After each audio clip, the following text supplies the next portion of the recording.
Dear students, आप सभी का हमारे YouTube channel B chemistry online video lecture में मोस्ट वेलकम है। आज का अपना जो टॉपिक है वो है ArSN2 अपक्रिया और उसकी क्रियाविधि और इसके एग्जाम्पल्स। ये अपना नेक्स्ट वीडियो लेक्चर है। कई दिनों के अंतराल के बाद अपन इसको देखेंगे। 15 वीडियो लेक्चर होगा आपका इधर कि ArSN2 अपक्रिया क्या है और ArSN2 अपक्रिया कौन देते हैं, इसके बारे में चर्चा करेंगे। देखो, एरिल हैलाइड में एरोजन पर एकांकी इलेक्ट्रॉन युग्म उपस्थित होते हैं। ये रहा एरिल हैलाइड, इसमें एरोजन पर एकांकी इलेक्ट्रॉन युग्म है। ये एकांकी इलेक्ट्रॉन युग्म बेंजीन वलय के पाई बंध के साथ अनुनाद में होते हैं। बेंजीन वलय के पाई बंध के साथ क्या होते हैं? अनुनाद में। अनुनाद किस प्रकार से? लोन पेयर, एकल बंध और फिर द्विबंध। लोन पेयर ये रहा, एकल बंध और फिर द्विबंध। और अनुनाद की वजह से इसमें क्या होगा? कार्बन हैलोजन द्विबंध गुण आ जाते हैं।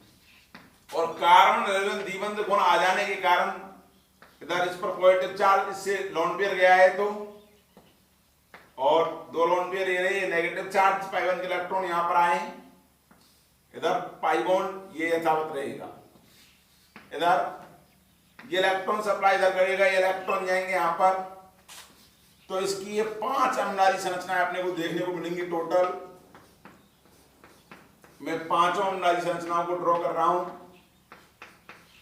इधर ये इलेक्ट्रॉन इधर सप्लाई हो गई, क्योंकि नेगेटिव चार्ज की विद्युतता क्या होती है? कम होती है।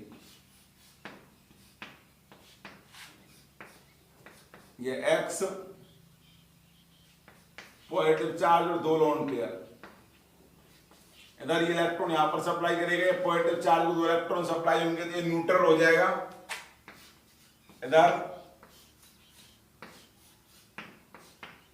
तो ये 5 अनुनादी संरचनाएं प्राप्त होती हैं। इन अनुनादी संरचनाओं से ये स्पष्ट होता है कि एरिल हैलाइड में अनुनाद पाया जाता है। अनुनाद के कारण कार्बन हैलोजन द्विबंध गुण आते हैं, और इस द्विबंध गुण के कारण ही ये एरिल हैलाइड या मैं कहूं हेलोएरिन्स हैं, वो nucleophilic aromatic nucleophilic substitution reaction, aromatic नाभिक स्नेही प्रतिस्थापन अपक्रिया सुगमता पूर्वक नहीं देती हैं। अतः एरिल हैलाइड नाभिक स्नेही प्रतिस्थापन अपक्रिया ArSN2 अपक्रिया केवल तीव्र परिस्थितियों में देती हैं। तीव्र परिस्थितियां बोले तो उच्च ताप और उच्च दाब अगर क्रिएट करते हैं तो ये अपक्रियाएं संपन्न होती हैं, अदरवाइज अपक्रियाएं संपन्न नहीं होती। उसका रीजन आपको ये पता लग गया, क्योंकि इसके अंदर एरिल हैलाइडों में अनुनाद पाया जाता है। अनुनाद की वजह से कार्बन हैलोजन द्विबंध गुण आ जाता है, और इस द्विबंध को तोड़ना मुश्किल होता है। सामान्य परिस्थिति में एरिल हैलाइडों के अंदर से हैलोजन का प्रतिस्थापन नहीं हो पाता है। अतः एरिल हैलाइड नाभिक स्नेही प्रतिस्थापन अपक्रिया सुगमता पूर्वक नहीं देते हैं। पहला रीजन तो ये हो गया। दूसरा कि एरिल हैलाइड में हैलोजन जिस कार्बन से बंधित होती है उस कार्बन का संकरण sp2 होता है, और sp2 संगत कार्बन की विद्युतता भी क्या होती है? उच्च होती है। किसकी तुलना में? sp3 संगत कार्बन की तुलना में। ये 2 मोस्ट जो कारण से हैं कि नाभिक स्नेही प्रतिस्थापन अपक्रिया सुगमता पूर्वक क्यों नहीं दे रहे हैं, वो दोनों आपके लिए कारण बता दिए मैंने। नेक्स्ट इसकी देखेंगे मैकेनिज्म। तो यहां पर लग रहा हूं मैं ArSN2 की mechanism of ArSN2 bimolecular aromatic bimolecular nucleophilic substitution reaction. जैसे अपन ने SN1SN2 की क्रियाविधि पढ़ी थी। इधर देख, ये स्टेप फर्स्ट के अंदर क्या होगा? ये एरिल हैलाइड लिया मैंने,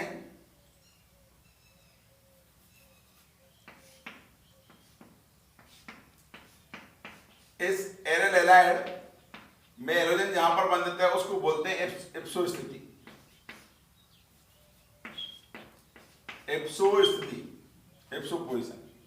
तो स्टेप फर्स्ट के अंदर क्या होगा? Attacking of nucleophile at ipso position. तो स्टेप फर्स्ट में क्या होगा?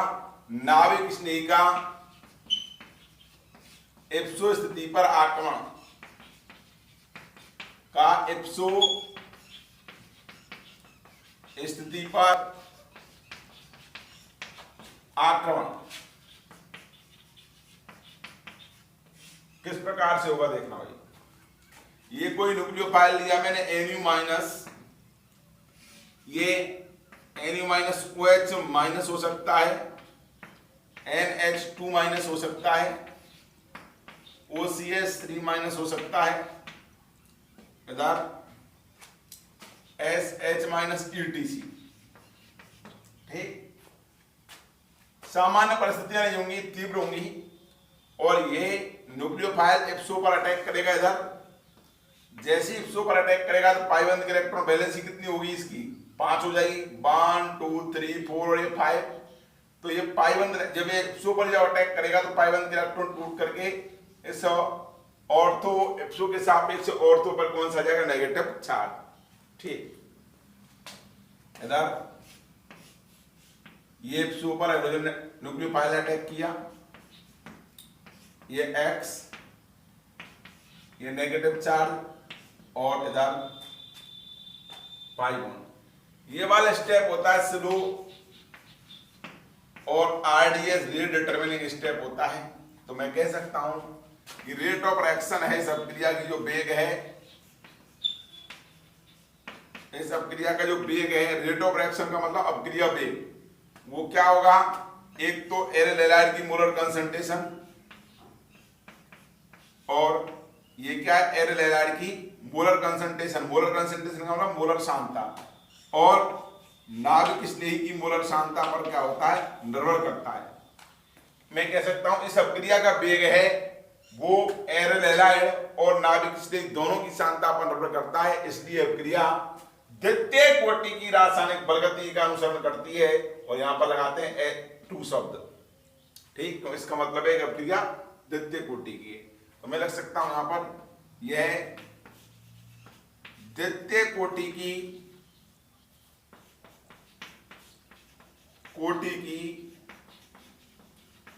रासायनिक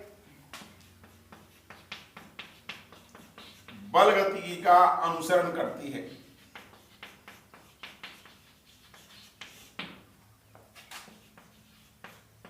अनुसरण करती है।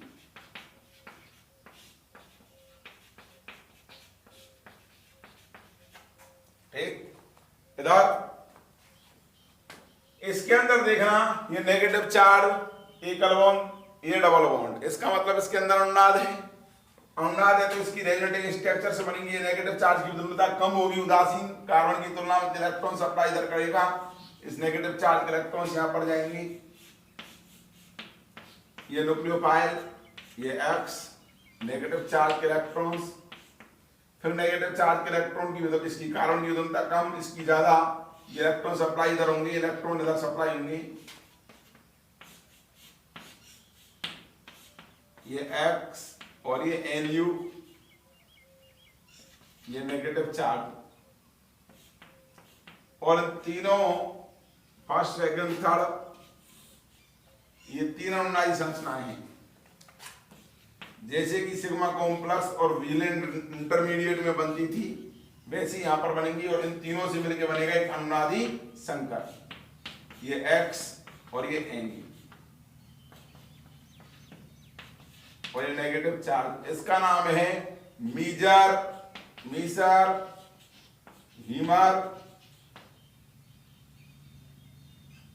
हीमर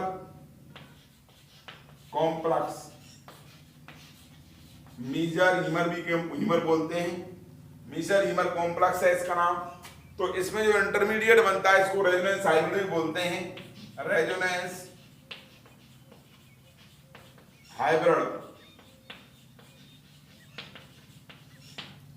और इस संकुल का नाम है मीजर हीमर कॉम्प्लेक्स। तो इस ARS जो है, ARSN2 अपक्रिया में जो मध्यवर्ती स्पीशीज है वो क्या है, मीजर हीमर कॉम्प्लेक्स मध्यवर्ती स्पीशीज होती है। मीजर हीमर कॉम्प्लेक्स क्या होती है, मध्यवर्ती स्पीशीज होती है, इंटरमीडिएट बनता है। जबकि ARSE के अंदर सिग्मा कॉम्प्लेक्स या विजिलेंट इंटरमीडिएट बनता था। आपको इंपॉर्टेंट है, इसको याद रखना है, कई बार इंटरमीडिएट पूछ देते हैं कि ArSN2 के अंदर मध्यवर्ती स्पीशीज के रूप में क्या बनता है, तो मीजोरीमर कॉम्प्लेक्स बनता है। ठीक, ये रहा मीजोरीमर कॉम्प्लेक्स। नेगेटिव चार्ज आता है इसमें बेंजीन वलय पर, तब तो मीजोरीमर कॉम्प्लेक्स कहलाएगा। जब पॉजिटिव चार्ज आता है तब क्या कहलाएगा, सिग्मा कॉम्प्लेक्स। पॉजिटिव चार्ज में यहाँ पर ये कोई भी इप्सो के सापेक्ष यहाँ पर ये ऑर्थो या पैरा पर अटैक करता है, इलेक्ट्रोफाइल। ठीक, तो दोनों क्रियाओं के अंदर इंटरमीडिएट्स अलग अलग है। देन स्टेप सेकंड के अंदर क्या होगा, ये न्यूक्लियोफाइल, ये क्या हो गया, ये नॉन एरोमेटिक हो गया, इसको एरोमेटिसिटी कन्वर्ट करनी है, तो इसमें क्या होगा, स्टेप सेकंड में होगा एरोमेटाइजेशन। एरोमेटिकरण मैं कह दूं कि यहां पर एरोमेटाइजेशन किस प्रकार से संपन्न होगा, इधर देखना, ये न्यूक्लियोफाइल, ये X, इधर ये डबल बॉन्ड, ये डबल बॉन्ड और ये negative charge. Step second fast होगा, तीव्र गति का होगा, ये नेगेटिव चार्ज के इलेक्ट्रॉन सप्लाई होंगे यहां पर, और इधर ये X माइनस के रूप में ये निकल जाता है बाहर, ये न्यूक्लियोफाइल आ गया और ये X माइनस निकल गया बाहर। तो इसको मैंने बोला है 2 किस वजह से, अद्वितीय कोटि की रासायनिक प्रकृति का अनुसरण कर रही है, इसको मैंने लगाया SN2। प्रतिस्थापन क्या है, एक नाभिक स्नेह के द्वारा दूसरे नाभिक स्नेह X माइनस का प्रतिस्थापन हुआ है, इसलिए इसको नाभिक स्नेही प्रतिस्थापन अभिक्रिया। तो ये अपने को प्रोडक्ट मिल गया। तो इस यहां पर इप्सो स्थिति से एक नाभिक स्नेह का दूसरे नाभिक स्नेह से प्रतिस्थापन हुआ है, इसलिए इसको इप्सो सब्स्टिट्यूशन, इसी अभिक्रिया को अपन क्या बोलते हैं, इप्सो सब्स्टिट्यूशन रिएक्शन के इप्सो प्रतिस्थापन अभिक्रिया भी बोलते हैं। इसको क्या बोलते हैं, इप्सो सब्स्टिट्यूशन रिएक्शन, इप्सो प्रतिस्थापन अभिक्रिया। अब यहां पर जो कॉम्प्लेक्स बन रहा है वो बन रहा है, इधर रेजोनेंस हाइब्रिड बन रहा है, जो मीजोरीमर कॉम्प्लेक्स बन रहा है, मतलब कार्ब एनायन बनना है। कार्ब एनायन का बोले तो एरेनियम आयन बन रहा है, एनायन, एरेनियम एनायन। तो इसकी जो रिएक्टिविटी है ArSN2 की, ये मैग्नीशियम समाप्त होती है। अब मैं बात करूं कि इसकी जो रिएक्टिविटी होगी ArSN2 की, वो किसके ऊपर डिपेंड करती है, उसके बारे में चर्चा करते हैं। तो देखो, जो यहां पर इंटरमीडिएट बन रहा है मीजोरीमर कॉम्प्लेक्स, इसकी स्टेबिलिटी को जो समूह बढ़ाते हैं उसी की वजह से इसकी क्रियाशीलता उच्च होगी। तो यहां पर इंटरमीडिएट नेगेटिव चार्ज स्पीशीज बन रही है। नेगेटिव चार्ज मतलब कार्ब एनायन बन रहा है, और कार्ब एनायन के स्थायित्व किसके समानुपाती होता है, इलेक्ट्रॉन आकर्षी समूह के समानुपाती होता है। यहां पर इंटरमीडिएट कार्ब एनायन बन रहा है, मीजोरीमर कॉम्प्लेक्स क्या है, कार्ब एनायन है, और कार्ब एनायन की स्टेबिलिटी को कौन बढ़ाते हैं, इलेक्ट्रॉन आकर्षी समूह। यदि बेंजीन वलय पर इप्सो स्थिति के सापेक्ष बेंजीन वलय पर अगर इलेक्ट्रॉन आकर्षी समूह जुड़े हुए होते हैं तो ArSN2 अभिक्रिया की क्रियाशीलता बढ़ जाती है। तो मैं यहां पर लिख रहा हूं reactivity of ArSN2 reaction, ArSN2 अभिक्रिया की क्रियाशीलता ये किस पर डिपेंड करती है कि वो रिएक्टिविटी होती है, रिएक्टिविटी ऑफ ArSN2 ये समानुपाती होगी -R के -H के -I के व्युत्क्रमानुपाती होगी +R +H और +I के, अर्थात ये इलेक्ट्रॉन आकर्षी समूह है, इनके समानुपाती होती है, और व्युत्क्रमानुपाती होती है इलेक्ट्रॉन त्यागी समूह। जब बेंजीन वलय पर इलेक्ट्रॉन आकर्षी समूह जुड़े होते हैं, तो ऐसी स्थिति के अंदर उसकी रेट बढ़ जाती है। जब बेंजीन वलय पर इलेक्ट्रॉन आकर्षी समूह जुड़े होते हैं तो ऐसी स्थिति में इसकी क्रियाशीलता बढ़ जाती है, लेकिन जब इलेक्ट्रॉन त्यागी जुड़े होंगे तो इसकी क्रियाशीलता घट जाती है। इसका रीजन क्या है कि इलेक्ट्रॉन आकर्षी समूह इधर बेंजीन वलय पर जब मैं यहाँ पर स्थिति पर एक हैलोजन है, इस पर मैं इलेक्ट्रॉन आकर्षी समूह जोड़ दूंगा, तो इलेक्ट्रॉन आकर्षी समूह जोड़ दूंगा तो ये इलेक्ट्रॉन्स को किससे खींचेगा? हैलोजन से खींचेगा। और जब हैलोजन से इलेक्ट्रॉन्स को खींचेगा तो यहाँ पर पॉजिटिव चार्ज क्रिएट होने की संभावना अधिक बढ़ जाएगी। या ठीक, मैं इसको एक्सप्लेन इस प्रकार से करता हूं, देखना एक्सप्लेन कि इलेक्ट्रॉन आकर्षी समूहों के समानुपाती क्यों है। इधर ये बेंजीन बल है, यहां पर हैलोजन जोड़ दिया, यदि मैं इसमें इलेक्ट्रॉन जैसे NO2 जोड़ दिया, यहां पर NO2 जोड़ दिया, यहां पर SO3H जोड़ दिया, अगर मैं एक समूह जोड़ता हूं कोई भी तो ये इलेक्ट्रॉन आकर्षी है, ये इलेक्ट्रॉन यहां से खींचेगा, ये इलेक्ट्रॉन यहां से खींचेगा, और तो यहां पर पॉजिटिव चार्ज क्रिएट हो रहा है, नहीं हो रहा है? ठीक, पॉजिटिव चार्ज क्रिएट हो रहा है तो न्यूक्लियोफाइल कैसा है? न्यूक्लियोफाइल कैसा है? नेगेटिव चार्ज स्पीशीज है, तो आसानी से यहां पर अटैक कर जाता है इस स्थिति पर। ठीक, रिपल्सन महसूस नहीं होता आने वाले नाभिक स्नेह। लेकिन इस पर यदि इलेक्ट्रॉन आकर्षी समूह की अगर संख्या बढ़ाते हैं बेंजीन वलय पर, तो इलेक्ट्रॉन आकर्षी समूह की संख्या बढ़ने के साथ साथ जो रेट है वो ArSN2 की बढ़ जाती है। क्यों? क्योंकि यहाँ पर नेगेटिव -R भी लग रहा है, -I भी लग रहा है, इसका -R -I, इसका -R -I, तो यहाँ पर इलेक्ट्रॉन्स को खींचेंगे, इधर पाई1 से भी इलेक्ट्रॉन को खींचेंगे, ये इलेक्ट्रॉन पाई1 इलेक्ट्रॉन डेंसिटी को भी कम करेंगे और सिग्मा इलेक्ट्रॉन डेंसिटी को कम करेंगे दोनों स्थितियों में, क्योंकि -R प्रोसीड होता है पाई1 के थ्रू और इधर जो -I है वो प्रोसीड होता है सिग्मा बंध के थ्रू। तो यहाँ पर एप्सो स्थिति पर जब एप्सो स्थिति के सापेक्ष इलेक्ट्रॉन आकर्षी समूह जब बेंजीन वलय पर स्थित होते हैं तो एप्सो स्थिति इलेक्ट्रॉन न्यून हो जाती है। जब इलेक्ट्रॉन न्यून हो जाएगी तो पॉजिटिव चार्ज क्रिएशन की संभावना यहाँ पर बढ़ जाती है, तो ऐसी स्थिति के अंदर न्यूक्लियोफाइल इस पर आसानी से अटैक कर जाता है, न्यूक्लियोफाइल आसानी से अटैक कर जाता है। तो मैं कह सकता हूं कि जब बेंजीन वलय पर जितने अधिक इलेक्ट्रॉन आकर्षी समूह जुड़े होते हैं तो ऐसी स्थिति के अंदर बेंजीन वलय में ArSN2 अभिक्रिया है वो रूम टेम्परेचर कमरे के तापमान पर सामान्य परिस्थितियों में हो जाती है। लेकिन जब कोई इलेक्ट्रॉन आकर्षी समूह उपस्थित नहीं होता है तो ऐसी स्थिति के अंदर बेंजीन वलय में एरोमेटिक न्यूक्लियोफिलिक सब्स्टिट्यूशन रिएक्शन संपन्न नहीं होती है, केवल तीव्र परिस्थितियों में हाई टेम्परेचर पर या हाई प्रेशर पर ही संपन्न होती है। जब यदि इस पर मैं इलेक्ट्रॉन आकर्षी समूह लगा दूं, जैसे कि इलेक्ट्रॉन विड्रॉविंग की जगह पर इलेक्ट्रॉन डोनर ग्रुप लगाता हूं, ये लगा दिए, इधर ये OCH3 लोन पेयर है इसका, इधर CH3, इधर ये OCH3, देखो ये लोन पेयर है, इलेक्ट्रॉन सप्लाई इधर करेगा, इलेक्ट्रॉन सप्लाई इधर करेगा, तो यहां पर नेगेटिव चार्ज बढ़ गया ना, इलेक्ट्रॉन सप्लाई हो रहे हैं, इलेक्ट्रॉन इधर से दे रहा है, इलेक्ट्रॉन इधर से दे रहा है, इलेक्ट्रॉन इधर से दे रहा है, तो इस पर नेगेटिव चार्ज की स्थिति पर नेगेटिव चार्ज की बाहुलता बढ़ जाती है। क्यों?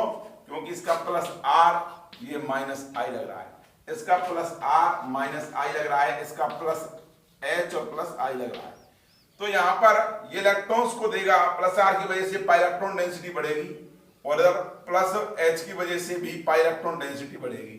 जब ये क्योंकि पाई इलेक्ट्रॉन डेंसिटी इसको देगा, इलेक्ट्रॉन यहां पर जाएंगे एप्सो पर, तो नेगेटिव चार्ज एप्सो पर बढ़ रहा है, तो न्यूक्लियोफाइल भी क्या है? नेगेटिव चार्ज है, तो नेगेटिव चार्ज होने की वजह से ये एप्सो स्थिति पर नेगेटिव चार्ज बढ़ जाता है, तो ये आने वाला न्यूक्लियोफाइल है एप्सो स्थिति से क्या होगा? प्रतिकर्षित होता है।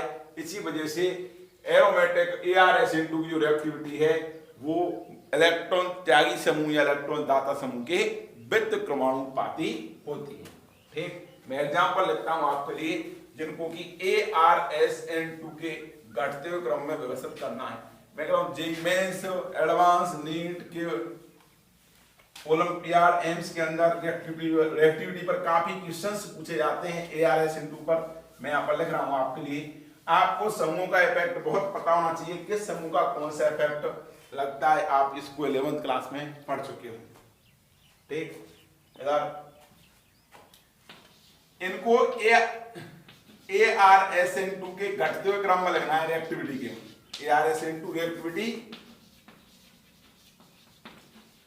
डिक्रीजिंग ऑर्डर, डिक्रीजिंग ऑर्डर मतलब घटता हुआ क्रम, ये डिक्रीजिंग ऑर्डर। मैं यहां पर एरिल एलाइड लेता हूं, इस पर ये X, ये ऑर्थो पर एक NO2, देन X, ये ऑर्थो, ये मेटा, ये पैरा पर, ये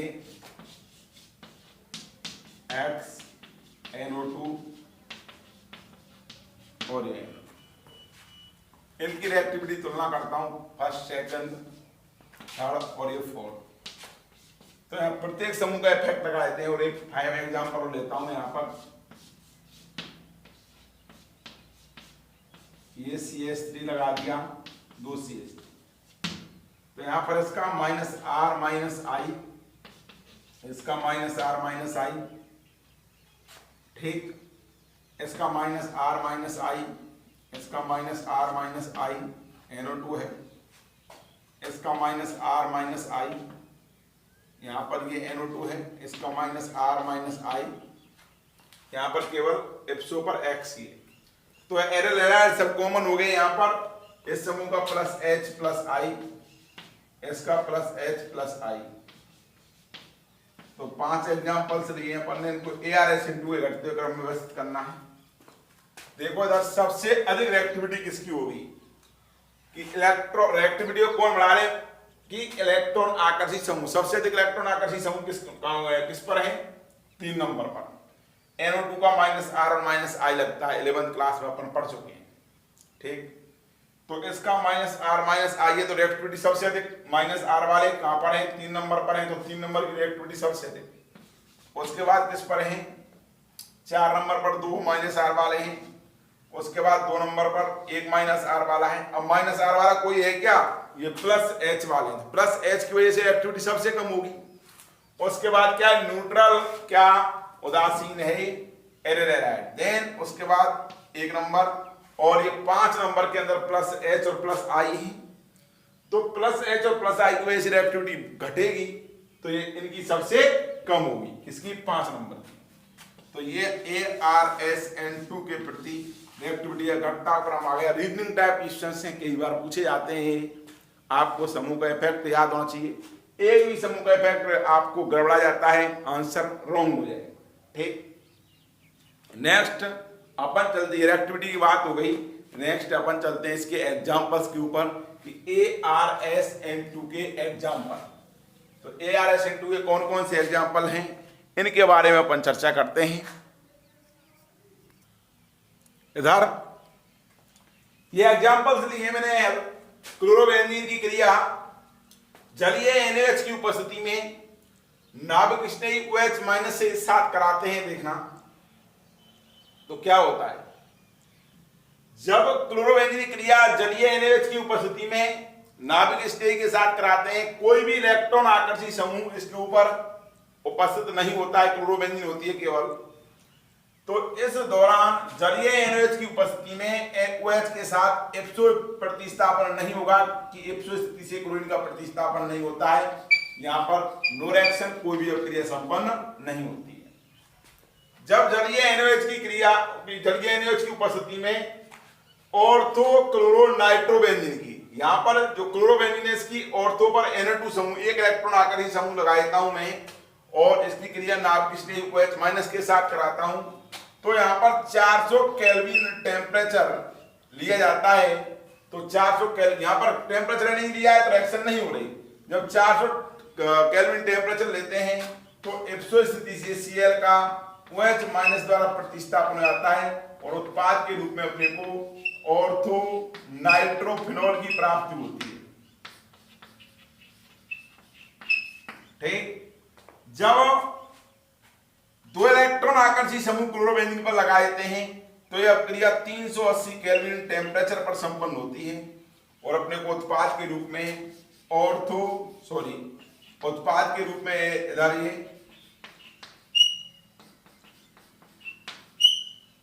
इधर 1 2 3 4 5 6 क्या मिलेगा 2 क्लोरो इधर 1 5 डाइनाइट्रोबेंजीन मिलती है।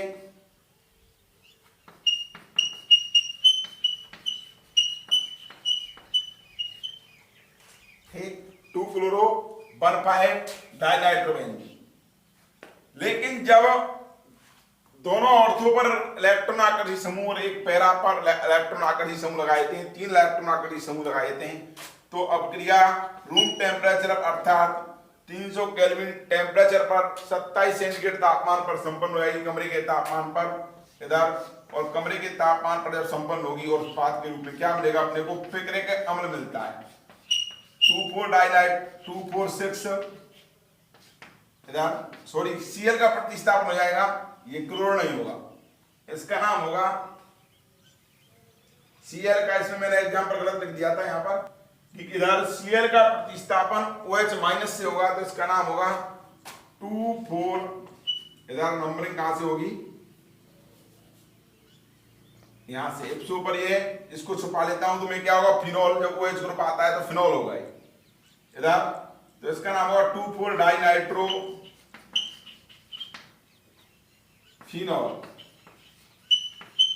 2 पर और 4 पर क्या है 1 2 1 2 3 4 5 6 इधर ये NO2 1 2 3 4 5 6।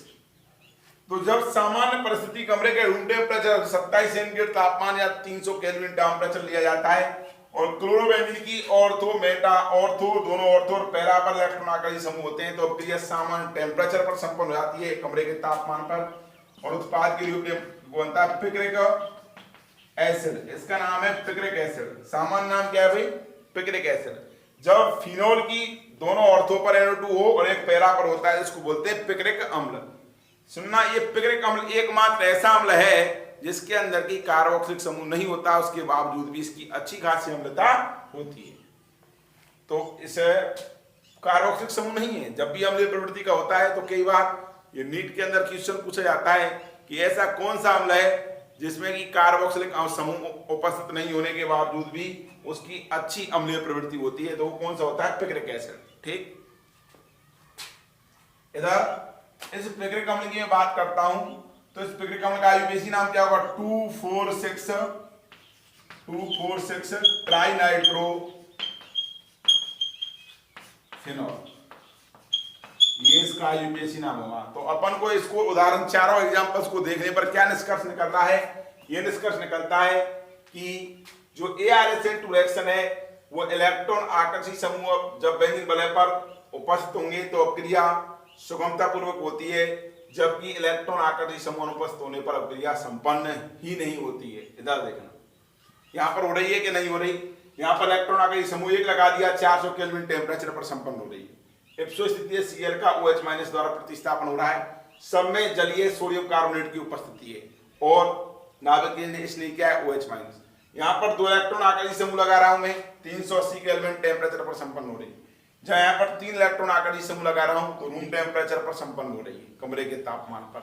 तो इसकी रिएक्टिविटी को कौन निर्धारित करते हैं, इलेक्ट्रॉन आकर्षी समूह।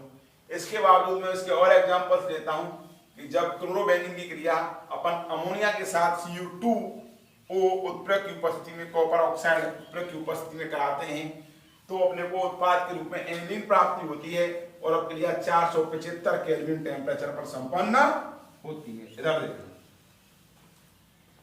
जब क्लोरोबेंजीन की क्रिया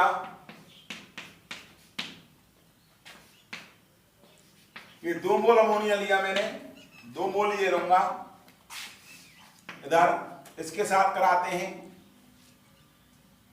Cu2O उत्प्रेरक की उपस्थिति में 475 केल्विन टेम्परेचर पर। तो इस NH2 समूह द्वारा HX बाहर निकल जाएगा, NH अमोनिया यहाँ पर नाभिक इसलिए होगा तो यह अटैक करेगा इस पर ये अटैक करेगा तो इस पर पॉजिटिव चार्ज आएगा NH3+ से H+ का निष्कासन होगा, ये H+ ये X- के साथ क्रिया करके HX के रूप में बाहर निकल जाएगा, ये बन जाएगा अपना एनिलीन। ठीक, 2 मोल और 2 मोल HX निकल जाएंगे बाहर।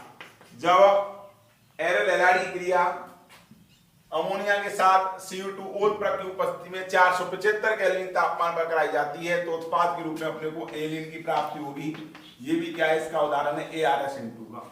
इधर ये NH3 इसके ऊपर अटैक करेगा, ये NH3+ बनेगा, NH3+ वो से H+ का निष्कासन होगा, ये X- और H+ आपस में HX बाहर निकाल देते हैं। दूसरा, इसकी क्लोरोबेंजीन क्रिया अपन इधर अमोनिया के साथ ये KCN के साथ ये CuCN2 की उपस्थिति में कराएंगे 475 केल्विन टेम्परेचर पर, तो अपने को साइनोबेंजीन बनती है। क्या बनती है? ये साइनोबेंजीन प्लस KX निकल जाता है बाहर, ये साइनोबेंजीन।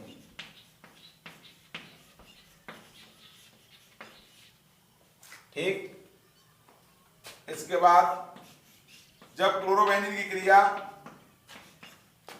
NaH सोडियम हाइड्रोक्साइड के साथ 623 केल्विन टेम्परेचर और 320 ATM दाब पर कराई जाती है। ATM मतलब वायुमंडलीय दाब। जब क्लोरोबेंजीन की क्रिया NH के साथ जलीय NaOH के साथ 623 केल्विन टेम्परेचर और 320 ATM दाब पर कराई जाती है तो स्थिति से Cl का प्रतिस्थापन OH- द्वारा हो जाता है और अपने को उत्पाद के रूप में फिनॉल की प्राप्ति होगी और NaCl निकल जाता है बाहर, ये होगा फिनॉल। तो यहाँ पर मैं बात कह दूं कि जो ArSN2 रिएक्शन है केवल तीव्र परिस्थितियों में संपन्न होती है, सामान्य परिस्थिति के अंदर ArSN2 क्रिया संपन्न नहीं होती है। तो इधर ये आपका एरिल एलाइड होता है समाप्त। एरिल एलाइड कंप्लीटली समाप्त होता है। हेलो एल्केन हेलो एरिन भी समाप्त हो गया। इस लेसन का जो लास्ट टॉपिक बच रहा है वो टॉपिक है किसका? हेलो एल्केन के या हेलो एल्केन या एल्किल एलाइडों के क्या भौतिक गुणधर्म, physical property of alkyl halide. ये लास्ट टॉपिक बच रहा है, मैं इसको करा देता हूं अभी। इधर फिजिकल प्रॉपर्टीज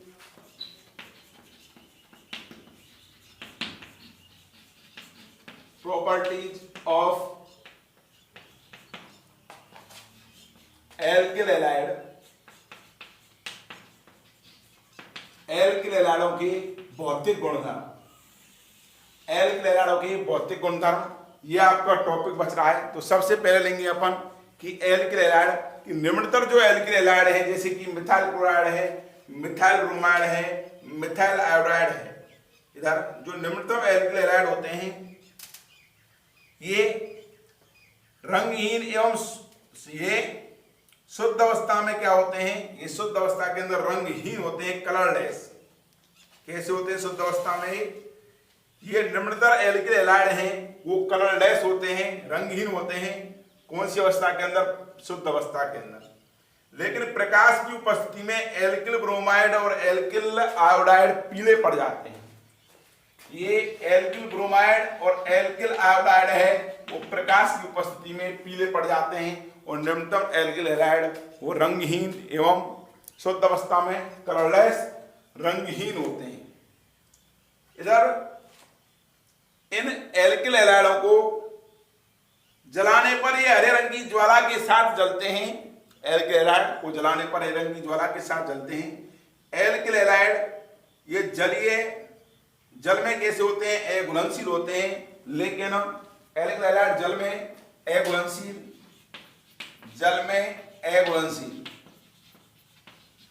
लेकिन कार्बनिक विलायक जैसे कि बेंजीन है, कार्बनिक विलायक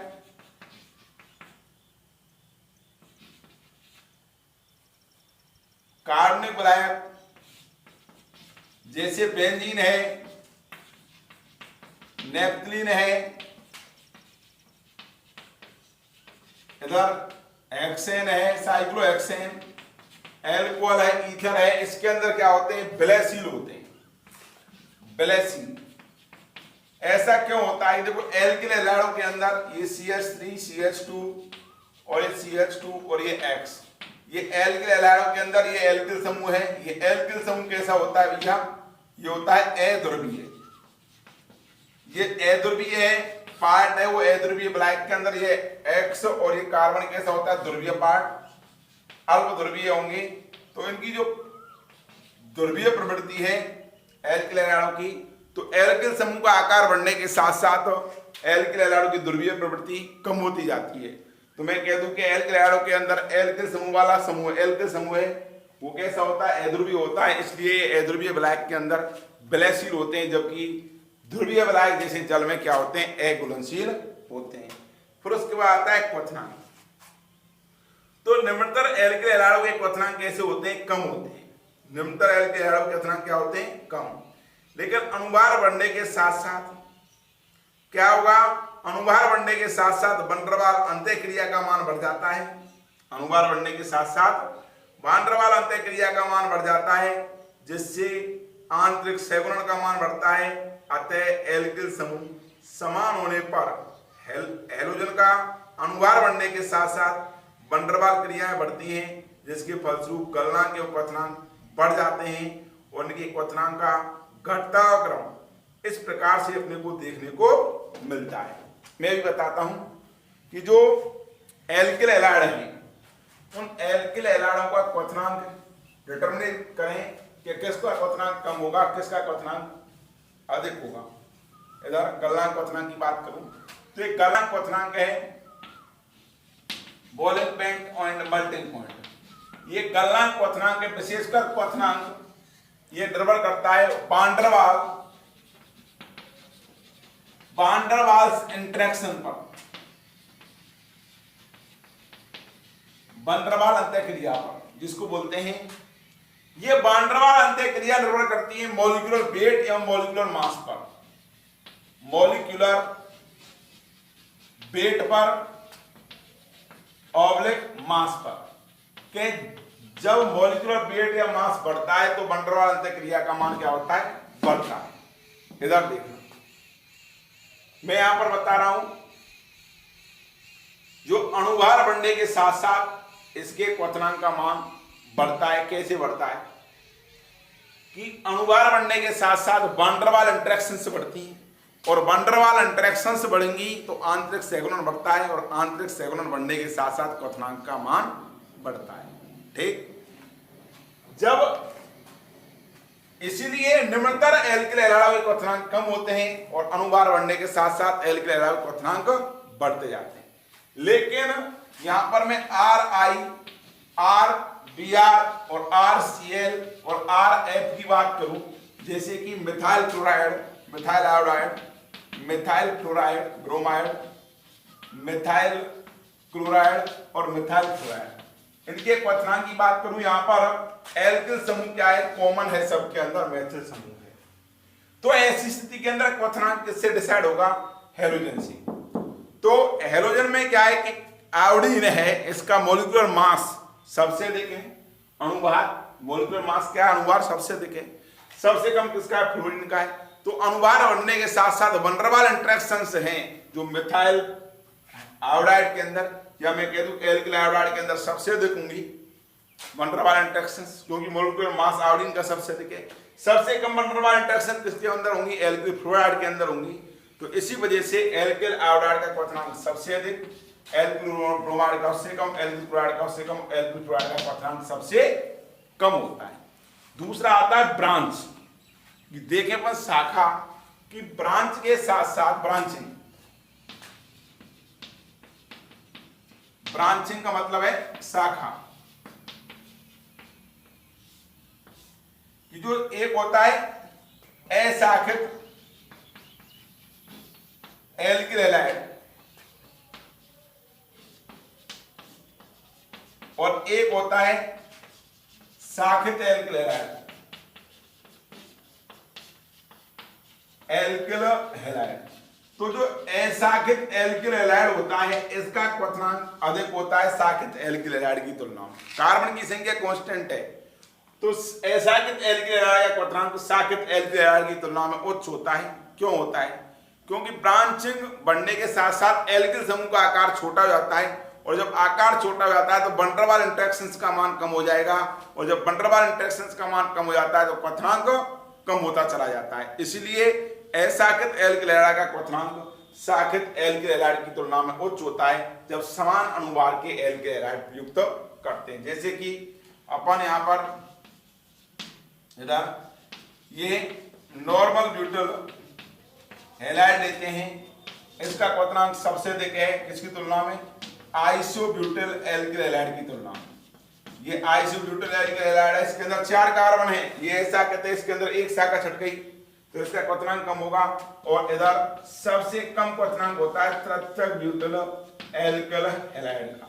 तो शाखा बढ़ने के साथ साथ भी क्वथनांक कम हो जाता है, सबसे अधिक नॉर्मल ब्यूटाइल एल्किल हैलाइड का, उसके बाद आइसोब्यूटाइल एल्किल हैलाइड का और सबसे कम तृतीयक ब्यूटाइल एल्किल हैलाइड का देखने को मिलता है।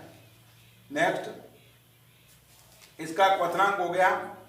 उसके बाद आता है क्या कि उसके बाद आता है कि एल्किल आयोडाइड उच्च क्रियाशील होते हैं, अतः ये सूर्य के प्रकाश की उपस्थिति में विघटित होकर के हाइड्रोकार्बन व आयोडीन मुक्त करते हैं।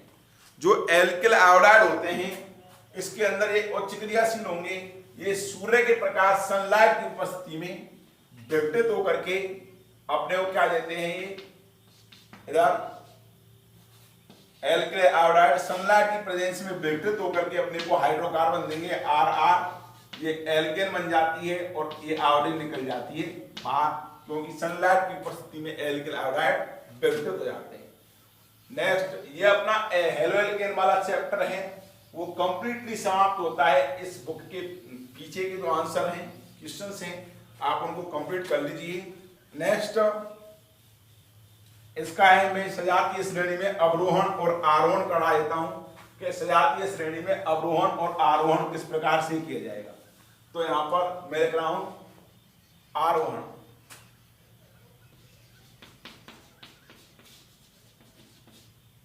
देखो मिथाइल क्लोराइड से एथाइल क्लोराइड किस प्रकार से बनाएंगे, या मैं कह दूं मेथिल हैलाइड से एथिल हैलाइड किस प्रकार से बनाते हैं, एक कार्बन कैसे बढ़ाएंगे।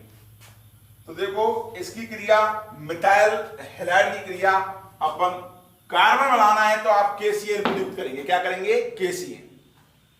तो इसकी मिथाइल हैलाइड की क्रिया जब KCl एल्कोहलिक KCl के साथ कराते हैं तो क्या बनेगा? ये CH3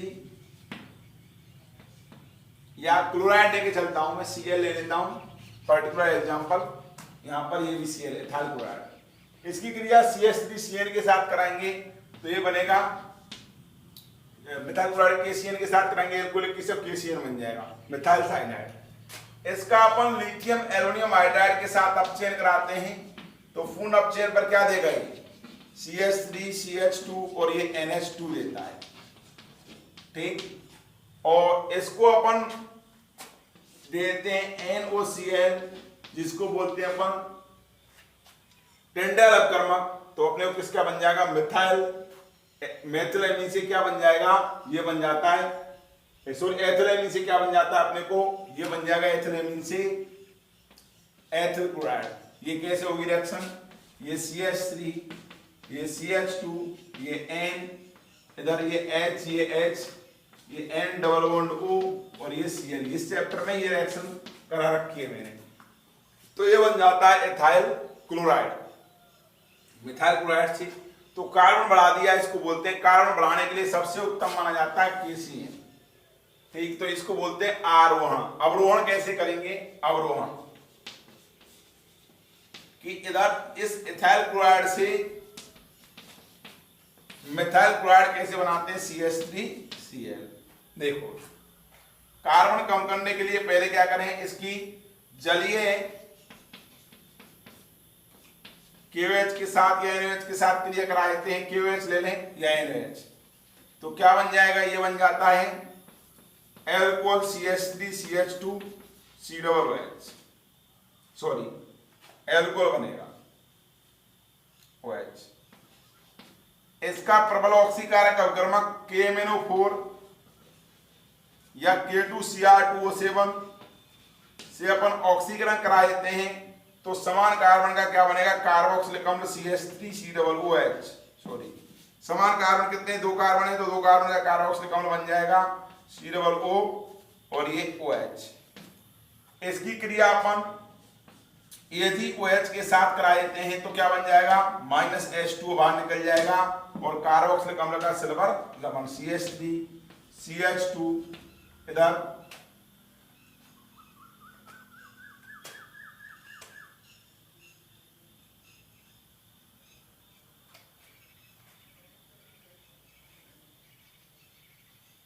ये O, ये O माइनस और ये Ag प्लस।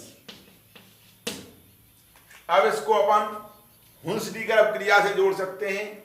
इसको Br2 दे दूं ब्रोमीन और CCl2 कार्बन टेट्राक्लोराइड ब्लाइड, तो ये क्या बनेगा, मिथाइल ब्रोमाइड CH3Br, ये बन जाता है।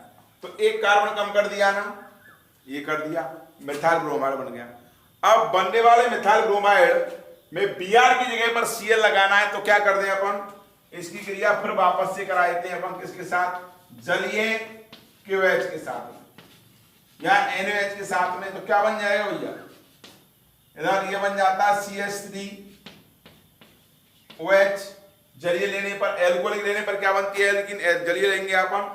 उसके बाद इससे ये बनाना है तो क्या लेंगे अपन, HCl ले लेते हैं, तो इधर अपने को क्या बन जाएगा, मिथाइल क्लोराइड।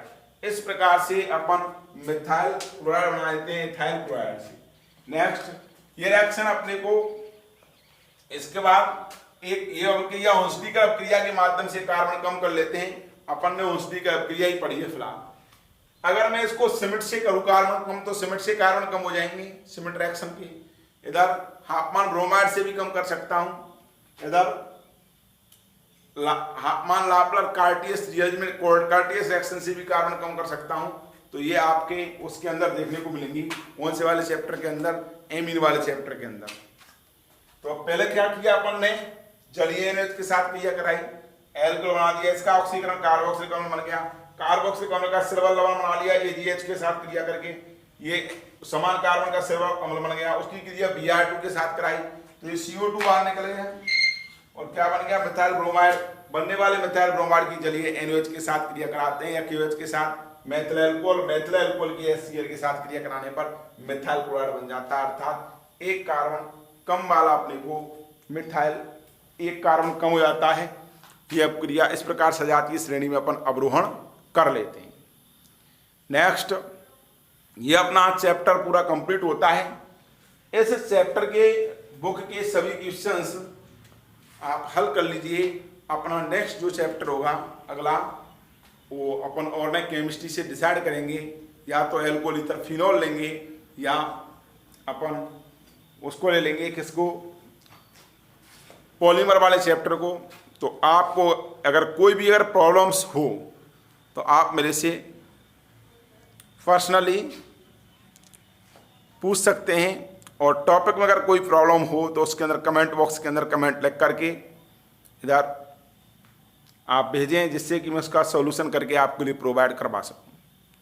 इधर आपको अच्छा लर्नर बनना है, अच्छा आपको लर्नर बनना है, तो ऐसी स्थिति के अंदर आपको बुक के जो क्वेश्चंस हैं वो सभी कंप्लीट अपनी कॉपी के अंदर, नोट्स के अंदर होने चाहिए। वीडियो देखते समय रफ कॉपी आपके पास होनी चाहिए। जो अच्छी चीज़ आपको लग रही है आप PDF फाइल से नोट्स उतारते हैं, तो मैं कह रहा हूँ PDF फाइल को पढ़ लीजिए आप। उसके बाद वीडियो लेक्चर शांति से देखिए, और आपका प्रेजेंट बॉडी प्रेजेंट माइंड होना चाहिए, कंसंट्रेशन पावर आपकी बहुत अच्छी होनी चाहिए। तो मैं कह रहा हूँ कि आप वीडियो लेक्चर देख करके आप तुरंत रिकॉल कर लोगे कि ये चीज़ अपने को अपन ने वहाँ पर पढ़ी थी और ये चीज़ एक्चुअल में समझ में आ रही है। स्पीड काफ़ी स्लो है, कोविड-19 चल रहा है, तो ऐसी स्थिति को देखते हुए आपके लिए घर पर आप भी सुरक्षित रहें और आपकी जो स्टडी है वो कंटिन्यूस जारी रहे, इसलिए आपको ये वीडियो लेक्चर्स प्रोवाइड किए गए हैं। तो अगर आपको कोई डाउट्स हो तो डाउट्स को क्लियर करें और वीडियो को लाइक और सब्सक्राइब करना नहीं भूलें। यदि आपको एनीवन कोई भी प्रॉब्लम्स क्रिएट होती है तो कमेंट्स करें, मैं आपको उस प्रॉब्लम का सॉल्यूशन अवश्य ही प्रोवाइड करूँगा। ठीक, ओके।